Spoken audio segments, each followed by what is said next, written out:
Yeah, healing is a good word. And this is a theme that I've been finding throughout my life, is that connecting with people is probably the most important thing to me. And this, I'm seeing that I'm underneath it all, I'm motivated by this, whether it was my Christian life, whether it's me now as a secular humanist atheist, or a game developer, whatever. If I'm producing music for somebody, this is what I ultimately care about. These are your fundamentals. Yes, what I hate is that divide, because no matter what, that always feels wrong. Right. Always. It's practically wrong for me. It's emotionally wrong for me. It's psychologically wrong for me. There's no reason why I should be this other human being's enemy when we are connected by humanity. Right. By these humanitarian traits. Yes. And, this was something that was behind my mind when growing up in Scarborough, where race was kind of an issue and kind of not. We were very mixed, but race was a very apparent topic. Right. And there was some segregation because of it.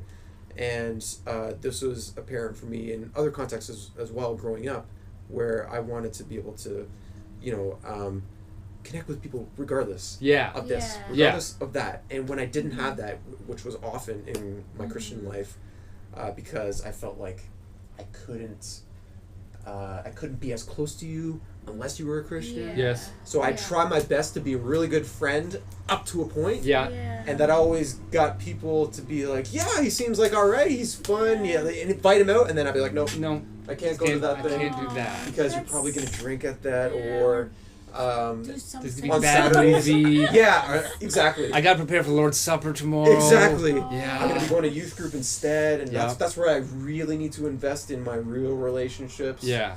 And because of this, my friendships died, the ones that I had from high school. Yeah. Sure, we're on Facebook and stuff like that, but those friends were like, I never got as close to them as I really should have. As you could have. As if I not could for, have. Yeah. There was one guy.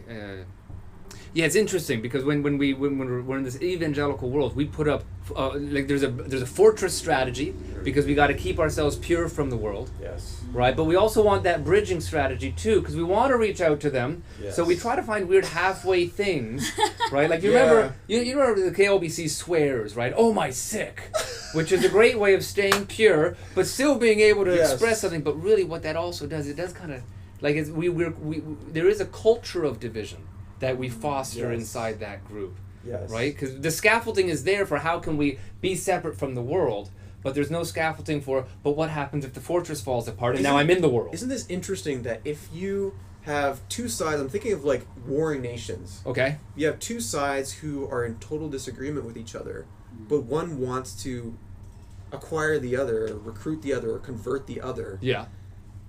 You have to build this bridge that isn't about those sides. Oh. You know what I mean? It's like, the common Christian thing to get people in the community is like a dinner or some sort of like neutral event. Right? Yeah. Or you come to Thanksgiving dinner at the church. There'll be a slight gospel message. Yeah, exactly. We won't feed you until you listen to the message. But Matt Dillahunty talks about that.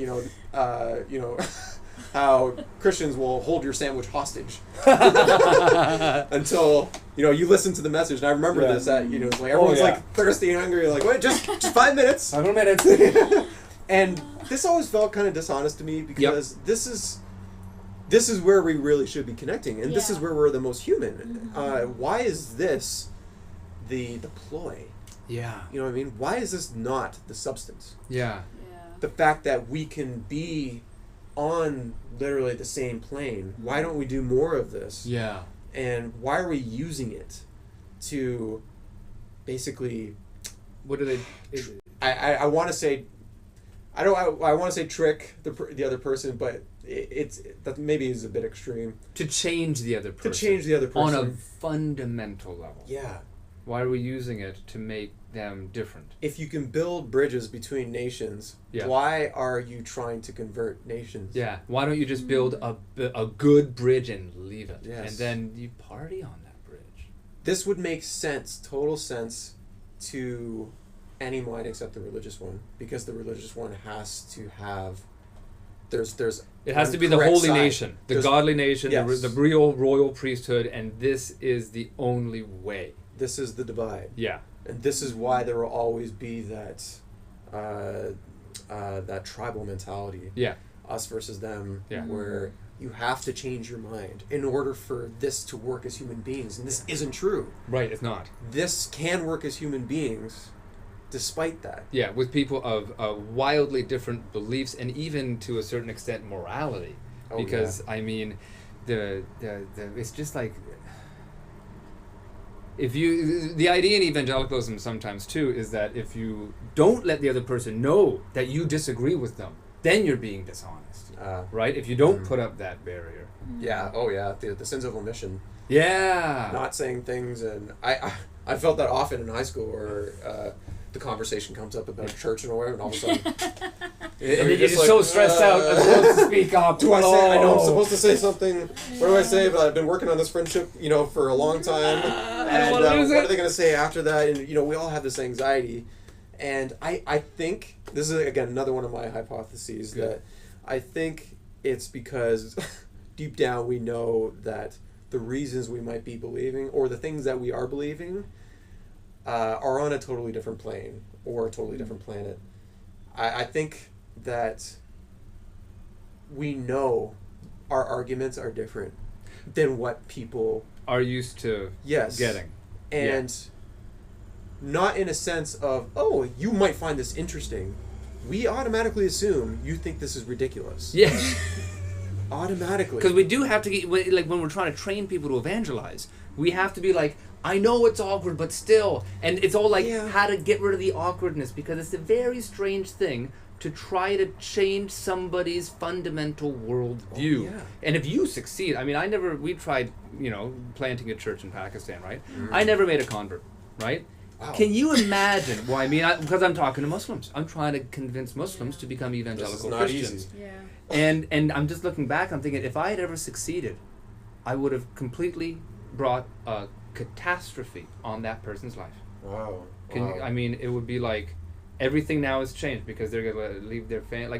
Like when you change something as deep as religion, it's like you have to find everything new again. So evangelism itself is dangerous. It just seems so. And I'm sure that there's a lot of people out there who are struggling with different issues for whom a system of life and belief like religion can be super useful. Can really, I do think religion has done terrible, horrible things, and it's also helped people, right? And both of those are true, because religion is a little bit like life. It's not necessarily good or bad, but it's where good and bad things take place, right? And now some religions certainly don't allow that much, right? Like, and some religions are better at that, and I'm not smart enough to know the difference. But to just willy-nilly going around and being like, you ought to be a Christian, you ought to be, that's dangerous, it seems to me. It's like giving a medicine for all the diseases, even to people who aren't sick. Yeah. And saying, you are sick. No, you are sick. I swear, you have a sin problem. You don't even, the fact that you don't know that you have a sin problem, you got a worse sin problem than anyone else. And you want them to subscribe to this prescription essentially before they can really taste it, before they can know that they're really sick. You know, it's like you have to. You're trying to sell them a medication before they think they're sick. Yeah. This is incredibly backwards compared to what we do in every other aspect of life. Yeah. When you're sick, you get medication. When you know you're sick. Yes.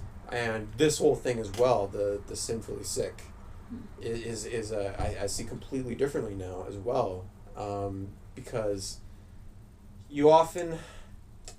This blows my mind, because people who leave religion are often accused of leaving it for emotional reasons. Because they were hurt in some way. Yes. Yet this is a common reason why people join religion. Because they've been hurt. Because they've been hurt by the world, by their own emptiness, or their. It's always some void that has to get filled. Yeah. And yet, when people leave because they have a void that isn't getting filled by religion, this apparently is a problem. And this baffles me. Yeah. People often, their testimonies, I mean, we've all given our testimonies. KLBC, we've given them at churches. I mean, you were missionaries. This is all you were doing, right? So we know why we believed. Yep. And we know what it did for us, or is doing for us. Yes. Yes, and it often involved some sort of loss, some sort of emotional need being met, some sort of filling up something that's lacking. Always. Yeah. It is never... Which is probably the purpose of spirituality anyway. To fill up something that's lacking. I would think that was initially always the intent with every religion. Yeah. Was a way to figure out how to fix these things. Yes. And when somebody doesn't have that sense that they are missing something, what is it that we tried to do? We tried to convince them that no, you think you're happy, you think you're fulfilled, but there's something missing, and this is kind of a this bothers me because if you dig deep enough, you can find anything wrong with anybody's life. Yeah, especially if you keep giving ideas of what's wrong. Oh yeah. I swear you're at enmity with God. And sometimes you have to give them this additional category of thing called sin and spirituality to say, the things that you were doing that you thought were okay, they actually are called this, and those are wrong, and this is your gap. And in fact, even if you don't do those things, all our righteous deeds are as filthy rags. Even when you do good, you're provoking God. That's the reformed line, which you would not have grown up with, right? And that's so... This is another thing, too. Self-esteem. Self-esteem versus Christ-esteem. Yeah. When I worked in mental health for about 4 years, I went to Everest College, and I got a diploma in addictions and community services. I volunteered full-time for a year at Community Care Durham's COPE mental health program, and I counseled one-to-one people who struggle with depression, anxiety, bipolar, whatever. Wow. And I co-facilitated support groups of these people who struggle with depression, anxiety, and bereavement. Yeah. And bereavement was like... That's the big one. It was amazing. Because people would often ask me, isn't it depressing being around people who've lost people? Yeah. They're just there to feel pain, and they're crying. Some people, they lost their kids. Yeah. Some people lost best friends, parents. There was one girl who lost, in a 7-month period, lost her best friend, her dad, and her grandmother. Oh my God. Wow. And the dad was suicide. Wow. And not the first suicide. Wow. And it was unbelievable to listen to these people. Because very soon it became clear that yes, it was obvious pain. Yeah. Obvious pain. But underneath all that pain, or the reason for that pain, was love. This is what I was seeing. Like, look how much you love that person. Oh. Look how much love is in those tears. Look at this connection. In a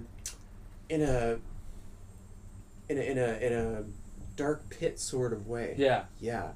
And we talked about the grief journey, and the fact that you could sort of break down the way we feel and the way we go through loss and the way we come out of it as a science. That's useful. This suggested me to very, very strongly. This was after I stopped being a Christian. I was still I still had my God belief. Okay. But I was just in this netherworld. Yeah. And is this the abyss? This was the abyss. Okay. Yes, and this was kind of like the end of the abyss. Oh, okay. Even my program manager was helpful to me, and he was a Christian. Nice. But he knew how to separate the two. He knew, and this also spoke volumes to me. Yeah. If we are helping people without this book, the Bible, and I am seeing people change, why is it that we're going around saying that we are the only ones who have the cure through this book? Yeah. When that just isn't true. And then you want to say, oh, well, okay, on Earth they might be getting better, but next life, spiritually they're still dead, or in the afterlife. Yeah. I'm like, okay, well, you know what? Maybe that's a bit of a cop out. I don't know. Yeah. At this time, I didn't know. But it was amazing to learn how to live. Yeah. Just by understanding people, just by understanding, watching, listening, and paraphrasing and understanding people, really trying to understand people and what it is that causes them to struggle. Yeah. And it, to me now, to just sort of blanket all that with sin, it's a sin against a God, and you fix it with believing this verse about that God is just, it's irresponsible. It does, yeah. It feels so very irresponsible. There is so much more to people's pain than that, and there's so much more to people's healing than that. Yeah. So this was huge for me, going through this in the mental health field. Understanding, like, okay, there is another way to see the world and to feel like we can stand on our own 2 feet, because this is what ultimately the counselor is supposed to do. Is they're not supposed to tell them what to think, which is impossible for a religious person to not do, seemingly.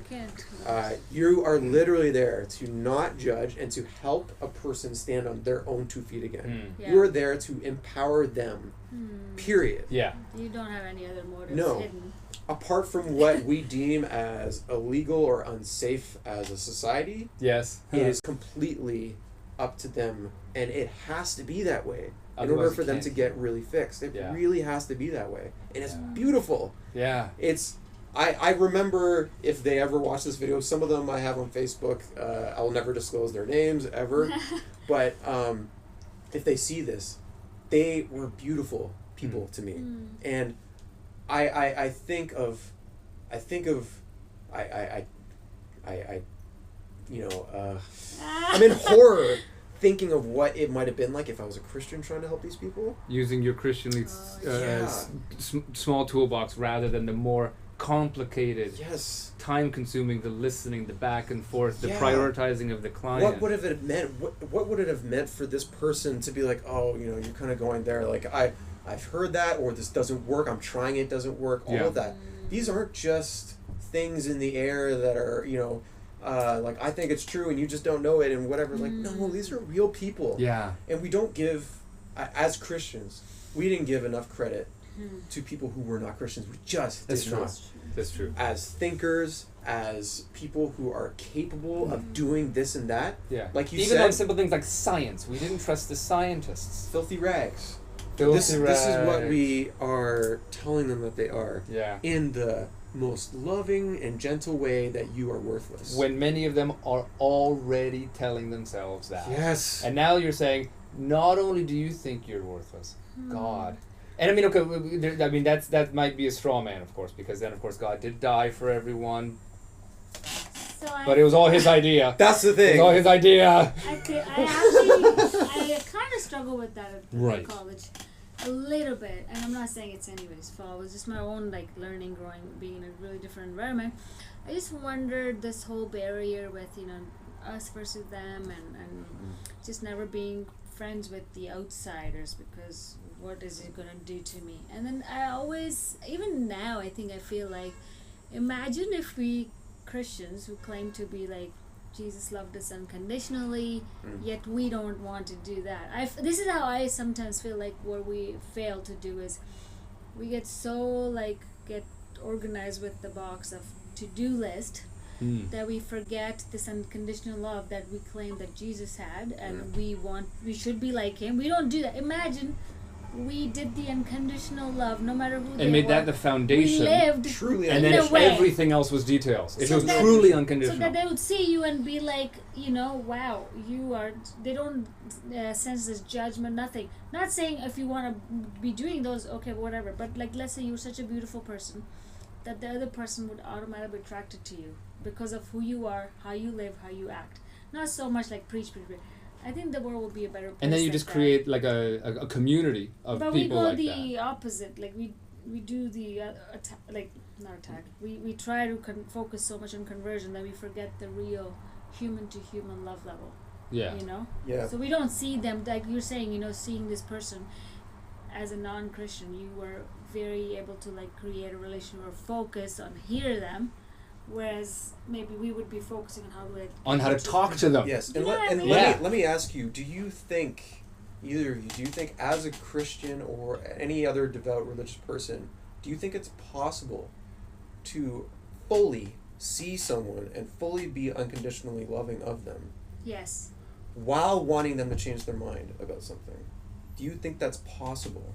While wanting them to change their mind about their identity, I should say, not just about something. Oh, about their identity, about like their religious Can identity I or some truly other see identity. you as who you are before you come as you are? Can I truly see you that way? And can I truly love you unconditionally if I see that who you are, there's a problem? And that, I think, only if the way I'm doing religion lets me, because I do believe that certain flavors of religion absolutely do not let a person do that. And I think that most interpretations of evangelicalism have that problem, right? I don't know what it would look like, but I hold out that there might be, no, I'm not going to go there. But I do feel like it's definitely possible, because as I was leaving evangelicalism, I was being tempted by all these other brands of Christianity that I just couldn't accept as Christianity, because it was like, so, people like Brian McLaren, Tony Campolo, the red letter Christians, the emergent Christians, and these people who were trying to focus on, let's just do the unconditional love of Jesus and not worry about other people's sexuality or religion or anything like that. Can we just do that? Yes. And I was like, that sounds like a great thing, and I bet they're doing great. I couldn't get into it because it's not a Christianity to me. Did we talk about this years ago? I think we might have. Or maybe it was. This is what you were posting online about. Basically, you were posting a lot about widows. Yeah. And orphans and the hungry and all that. And yes. To me, I was like, this is clearly his passion right now, because you were still a missionary at that point. I think we were, yes. Yeah. Okay. Or in Toronto, at least. Yeah. Yeah. Okay, and this became your. I guess maybe your. Was this your new? We were doing that, and I mean your new foundation. That it was kind of like, if there's anything that we can't miss, it's this. Oh, I see. That widows need people, that orphans need people, that people need to be fed. That was and this, that the church was missing it, and missing it on purpose.